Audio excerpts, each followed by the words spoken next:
안녕하세요. 현학부입니다. 반갑습니다. 지난 60회차부터 계약 용어에 대해서 설명드리고 있습니다. 가급적 쉽게 설명드리려고 노력하고 있는데 혹시 여러분들이 잘 이해하지 못하겠다 하는 부분이 있거나 좀 더 알고 싶다라고 하는 내용이 있으면 댓글을 통해서 알려주시기 바랍니다. 오늘은 네 번째 시간이고요. 텐더 다큐먼트와 컨택트 다큐먼트의 차이점에 대해서 설명드리려고 합니다. 지난 동영상에서 말씀드렸듯이 텐더 다큐먼트라고 하는 것은 입찰을 위해서 발주자가 입찰자들에게 나누어주는 문서가 되겠습니다. 입찰의 기초가 되는 정보나 자료들이기 때문에 상당히 중요하죠. 텐더라고 하는 것은 입찰서라고 번역을 하고요.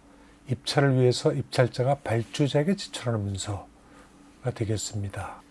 텐더는 다른 말로 오퍼 또는 프로포절 이런 식으로 표현할 수 있겠습니다.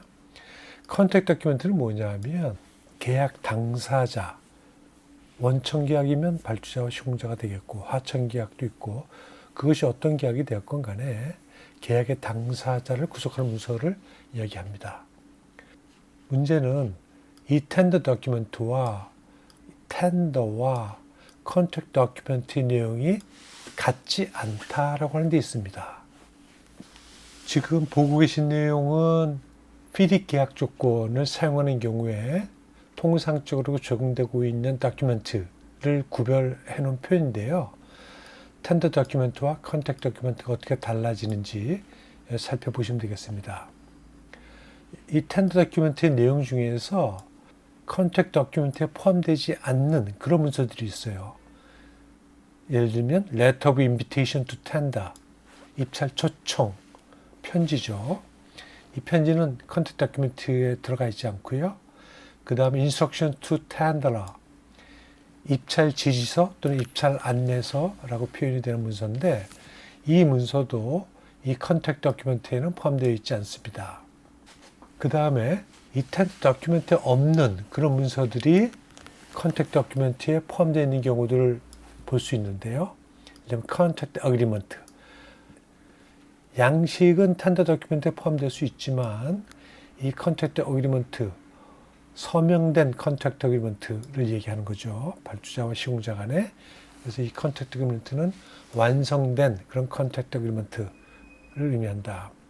그 다음에 letter of acceptance가 있죠. 이 letter of acceptance는 당연히 텐더 다큐멘트에는 있을 수 없는 그런 문서입니다. 계약을 성립시키는 문서를 letter of acceptance라고 하고요. 우리나라 말로는 낙찰 통지서라고 번역을 하고 있습니다. 그 다음에 letter of tender 또는 letter of bid라고 하는 게 있는데 텐더 다큐멘트에는 letter of tender 폼이 들어가 있을 수 있어요. 있는 경우가 있고 없는 경우가 있고. 그런데 FDIC 계약 조건에는 이 양식을 제공해주고 있습니다. 이 양식을 완성한 것이 컨택트 다큐멘트의 일부가 된다는 것이죠. 이 letter of tender에는 입찰 금액과 같은 것들이 표기될 수 있습니다. 그래서 나머지 것들은 다 똑같고요. 그 다음에 스케줄이라고 하는 것이 있는데 텐더 다큐멘트에는 완성되지 아니한 그런 형태의 양식이 포함될 수 있습니다. 대표적인 것이 비ll of quantity, 물량 내역서라고 하는 건데요. 이 bill of quantity라고 하는 것은 작업의 종류, 단위, 물량, 단가, 금액을 표시한 표를 얘기합니다. 그런데 입찰 때 발주자가 제공하는 그런 bill of quantity는 단가와 금액이 제외된 상태에서 입찰자에게 제공되는 그런 형태이고요. 계약에 포함된 bill of quantity는 단가와 금액을 입찰자가 기입해서 제출하는, 그래서 완성된 형태의 bill of quantity를 이야기합니다. 우리가 단가와 금액이 적시되지 아니한 그러한 bill of quantity를 공내역서라고 하기도 하고요. 물량 내역서라고 부르겠습니다. 거기에 단가와 금액이 기입되게 되면 그 공내역서는 산출 내역서라는 이름으로 바뀌게 됩니다. 그 다음에 입찰에 따라서 여러 가지의 자료나 정보들, 문서들이 포함될 수 있고요. 텐더 도큐멘트에, 컨택트 도큐멘트에도 계약에 따라서 많은 문서들이 포함될 수 있습니다. 어쨌든 간에 이 텐더 도큐멘트와 컨택트 도큐멘트는 같은 것이 아니다. 같지 않다라고 하는 것을 이해하시고 그것이 오늘 제가 여러분들에게 말씀드릴 내용의 핵심입니다. 텐더 도큐멘트는 입찰 때에 참고하라고 나눠주는 그러한 문서일 수 있다는 거예요. 그러니까 텐더 도큐멘트에 포함되어 있는 문서라 하더라도 컨택트 도큐멘트에 포함되지 않을 수 있다. 이 컨택트 도큐멘트라고 하는 것은 계약의 당사자를 계약적으로 구속하는 문서를 얘기하는 거거든요. 그러니까 계약의 당사자를 구속하려면 컨택트 도큐멘트에 포함되어 있어야 된다는 겁니다. 그런데 이 텐더 도큐멘트 중에 일부가 컨택트 도큐멘트에 포함되지 않았다라고 하면 서로 그것이 입찰 금액에 중대한 영향을 끼친 문서라 하더라도 또는 내용이라 하더라도 계약 당사자를 구속할 수 없다라고 하는 문제가 발생하기 때문입니다. 예를 들면 우리가 공사를 하면서 어려워하는 부분이 집안 조건이죠.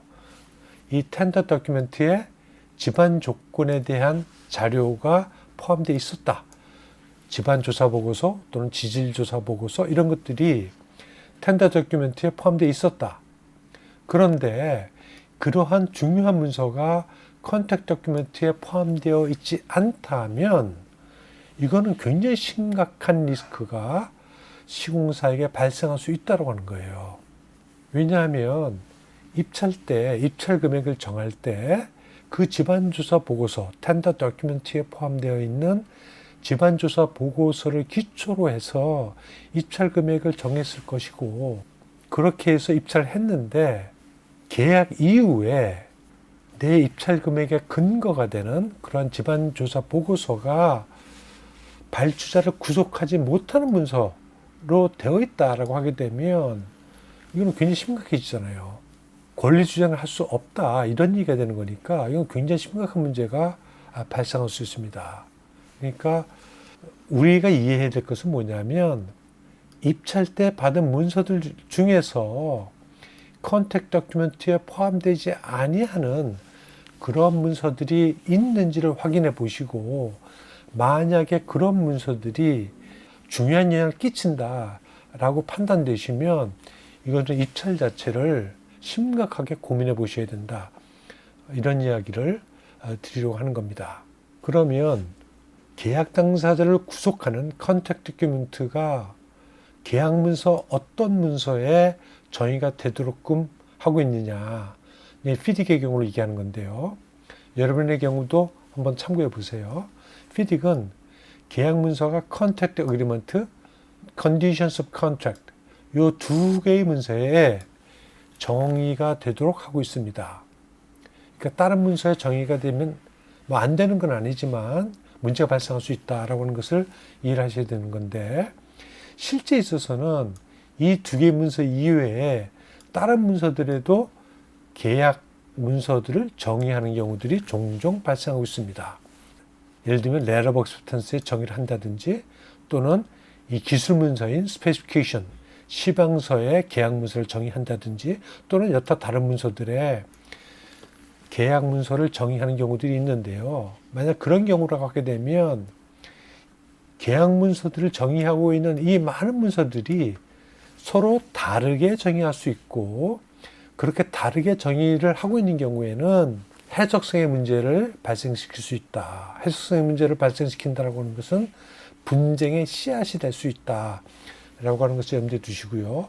만약에 여러 문서에 계약 문서가 정의되어 있다고 하게 되면 그 정의된 계약 문서들이 일치하고 있는지를 반드시 확인하시고, 만약에 입찰 과정에서 그러한 것들이 발견되어 있다라고 하게 되면 Question and Answer 과정을 통해서 반드시 질의를 해서 확인을 하셔야 계약 이후에 발생할 수 있는 불이익을 방지할 수 있다.